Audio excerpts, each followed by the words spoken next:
ഇതാണ് ചരിത്രപ്രസിദ്ധമായ കാഞ്ഞിരമറ്റം പള്ളി.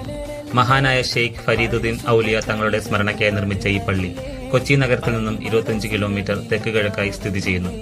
അഫ്ഗാനിസ്ഥാനിൽ ജനിച്ച അദ്ദേഹം ഇസ്ലാമിക വിശ്വാസം പ്രചരിപ്പിക്കുന്നതിന്റെ ഭാഗമായി ഇന്ത്യയിലാകെ സഞ്ചരിക്കുകയും തുടർന്ന് കാഞ്ഞിരമറ്റത്തെത്തുകയും രോഗികൾക്കും പാവപ്പെട്ടവർക്കുമായി നിരവധി പ്രവർത്തനങ്ങൾ നടത്തുകയും ചെയ്തു.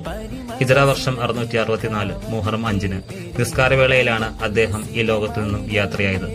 കാഞ്ഞിരമറ്റത്ത് പ്രധാനമായി 2 പള്ളികളാണുള്ളത്. കുന്നിൻമുകളിലുള്ള മലയപ്പള്ളി ഷെയ്ഖ് ഫരീദുദ്ദീൻ തങ്ങൾ പണി കഴിപ്പിച്ചിട്ടുള്ളതാണ്. തേങ്ങയുടയ്ക്കലാണ് ഇവിടുത്തെ പ്രധാന നേർച്ച. ജാതി മതഭേദമന്യേ നിരവധി ആളുകളാണ് അദ്ദേഹത്തിന്റെ കബറിടം സന്ദർശിക്കുവാനും പ്രാർത്ഥിക്കുവാനുമായി ഇവിടെ എത്തുന്നത്.